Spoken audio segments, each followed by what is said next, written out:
Comment trouver un majorant et un minorant?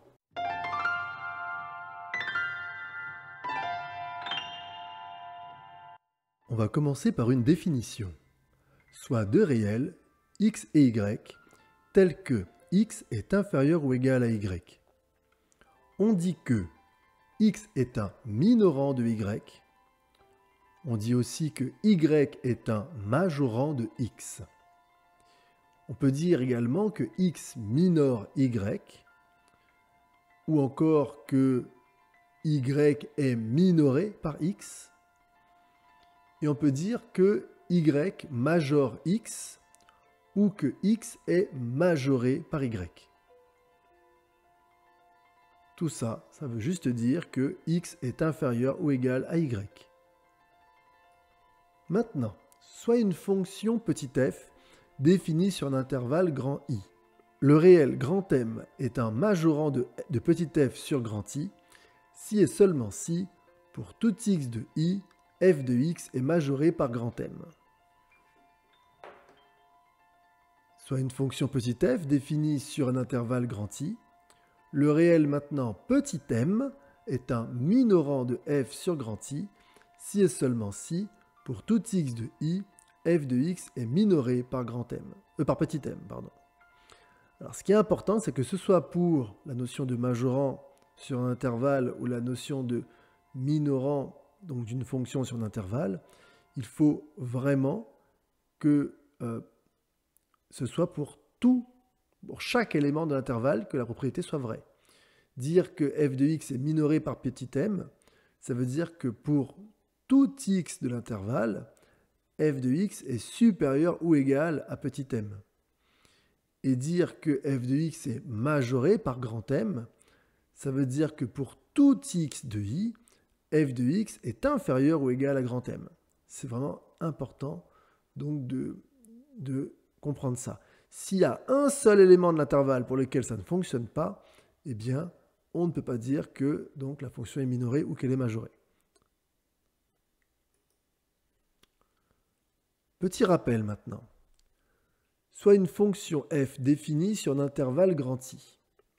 F est croissante si et seulement si, pour tout a de l'intervalle I et tout b de l'intervalle I, tel que a est inférieur ou égal à b, on a f de a est inférieur ou égal à f de b. Pareil, il faut que ce soit vrai pour tout a et tout b de l'intervalle I, tel que a est inférieur à b. On constate que l'image de a et l'image de b sont dans le même ordre que a et b.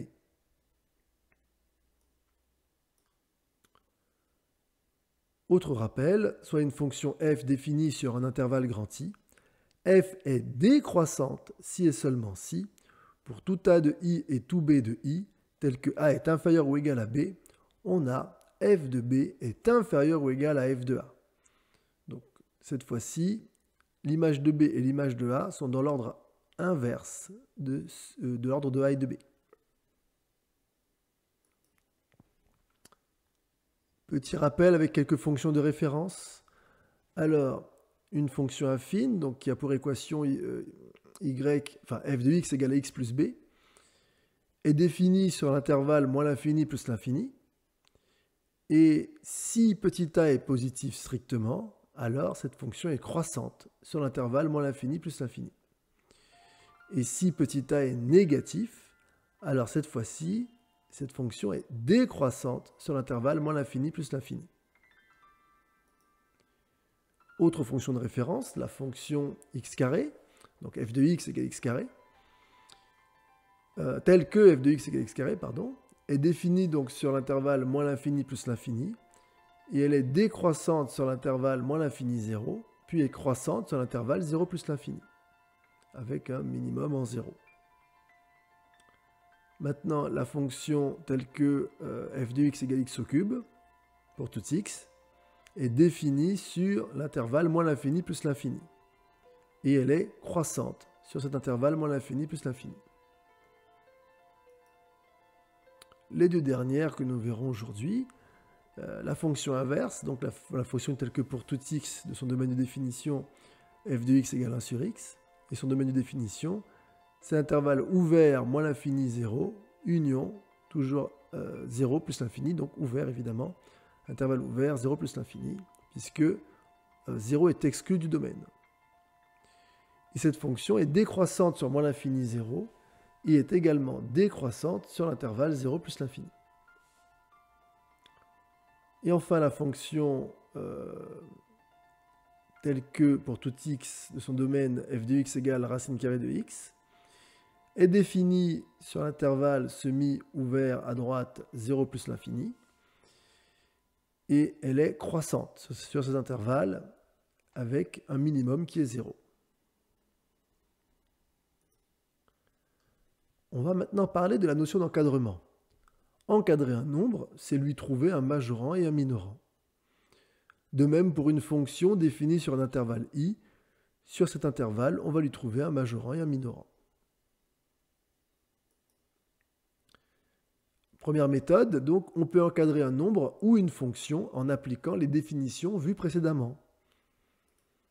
On va voir un exemple tout de suite. Soit la fonction f définie sur l'intervalle de 10, l'intervalle fermé de 10. Tel que, donc pour tout x de cet intervalle, l'image de x est égale à 4 sur la racine carrée de 30x moins 44.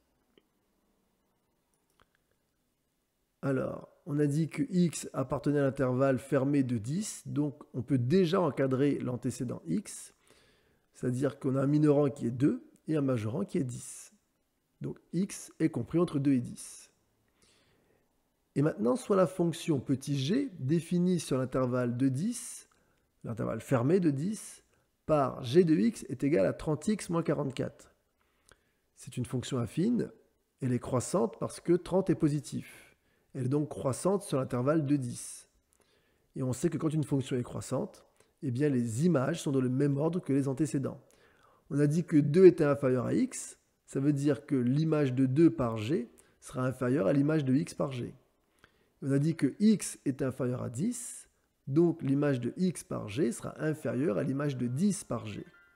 Or, l'image de 2 par g, c'est 30 fois 2 moins 44.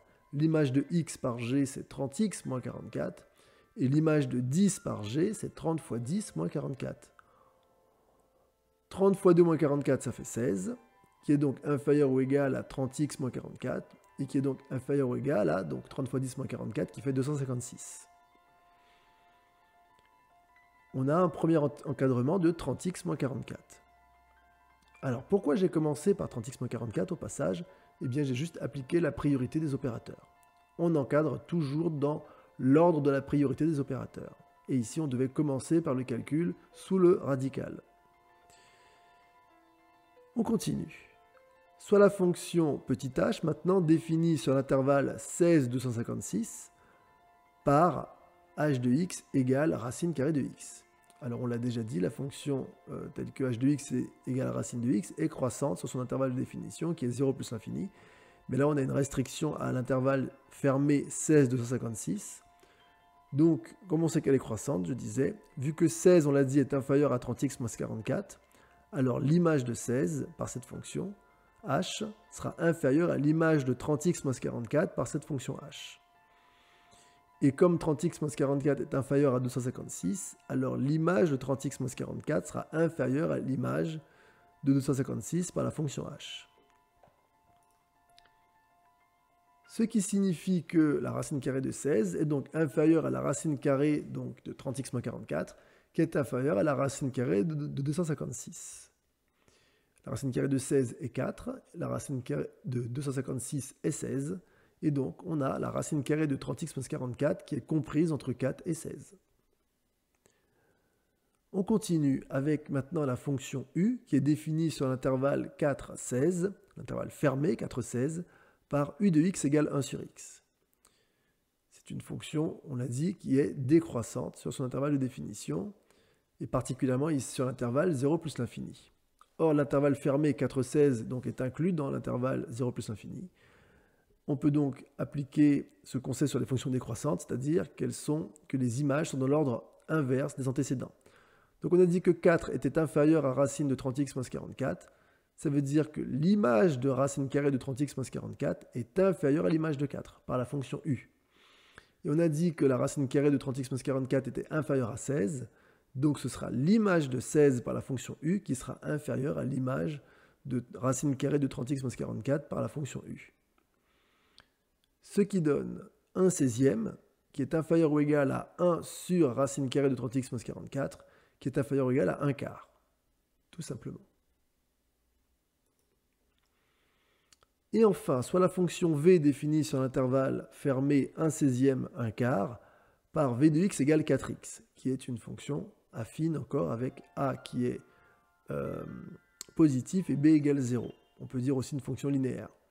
En tout cas, nous savons que comme a est positif, alors cette fonction est encore croissante. Donc les images sont encore dans le même ordre que les antécédents. On a donc l'image de 1/16 par la fonction v, qui est donc inférieure à l'image de 1 sur racine carrée de 30x moins 44 par la fonction v, et qui est inférieure à l'image de 1/4 par la fonction v. Ce qui donne 4 fois 1/16 inférieur ou égal à 4 fois 1 sur racine carrée de 30x moins 44, inférieur ou égal à 4 fois 1/4. Or, 4 fois 1/16 ça fait 1/4, et 4 fois 1 sur racine de 30x moins 44, eh ben, ça fait f de x. Et 4 fois 1/4, ça fait 1 par définition. On a donc bien f de x qui est encadré. Donc il y a un minorant qui est 1/4 et un majorant qui est 1.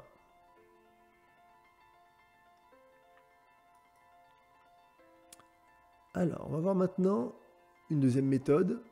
En fait, on ne va pas la développer puisque c'est en gros la même que la précédente, en plus rapide, puisque on va directement, plutôt que de décomposer l'expression dans l'ordre de la priorité des opérateurs, eh bien, on va directement dériver l'expression quand elle est dérivable et on va établir un tableau de variation qui va me donner directement mes minorants et mes majorants, enfin mon minorant et mon majorant dans l'intervalle que je souhaite. Voilà, c'est super rapide. Donc la première méthode de l'encadrement, eh bien, elle est utile lorsque la fonction n'est pas dérivable, mais quand la fonction est dérivable, eh bien, ça va beaucoup plus vite de dériver, d'effectuer le tableau de variation et de prendre sur l'intervalle qui nous intéresse un minorant et un majorant. C'est tout. Donc on passe directement à la troisième méthode, celle qui utilise la convexité, que vous utiliserez de temps en temps en terminale, donc pour les élèves de terminale, enfin pour vous qui passez le bac. C'est plus rare. En tout cas, si une fonction f est convexe sur un intervalle i, alors sa courbe est au-dessus de ses tangentes. Donc pour toute tangente t sur cet intervalle i, donc d'équation y égale mx plus p, donc pour m réel et p réel, évidemment, donc on a pour tout x de l'intervalle i, f de x est supérieur ou égal à mx plus p. Ah oui, puisque la fonction est au-dessus des tangentes. Donc c'est-à-dire que je n'ai pas une tangente qui, à un moment donné, va être au-dessus de ma courbe. D'accord? C'est pas possible. Donc, j'ai toujours f de x supérieur ou égal à mx plus p, peu importe la tangente que j'ai sur l'intervalle, par contre. C'est important, sur l'intervalle où elle est convexe. Parce qu'une même courbe va être convexe sur l'intervalle et puis concave sur un autre. D'accord? C'est là que c'est important de bien comprendre la notion de point d'inflexion. Un point d'inflexion, c'est là où la courbe change de convexité. Et c'est aussi là où donc la dérivée seconde s'annule en changeant de signe. D'accord? Quand elle est dérivable deux fois, évidemment. Alors, si vous voulez, c'est là où la dérivée première change de variation. En tout cas, sur la partie où elle est convexe, f de x est supérieur ou égal à mx plus p. Voilà.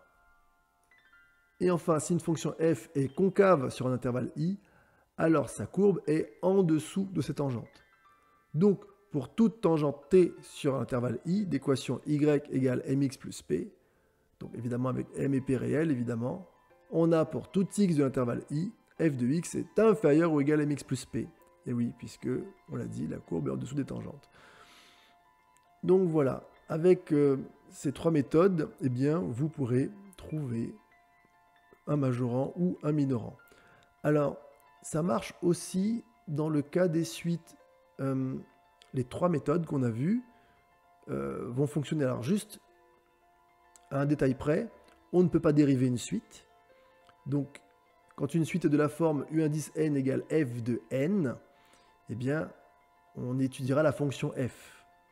Soit si elle est dérivable, on la dérivera, ou on pourra utiliser sa convexité. En revanche, avec les suites qui ne sont pas dérivables, on peut utiliser la méthode 1 sans problème. Voilà. C'est tout pour aujourd'hui. Je vous rappelle que Sciences Pro a décidé de vous accompagner du 2 au 31 mai en vous partageant des conseils pour vous motiver, pour vous organiser et dans les matières scientifiques vous apporter des conseils méthodologiques. Il y aura d'autres épisodes à ce podcast, des vidéos de cours ou d'exercices et enfin au moins un événement en direct. Abonnez-vous et activez la cloche pour être notifié. Pensez à nous mettre un pouce vers le haut. Je vous dis à demain.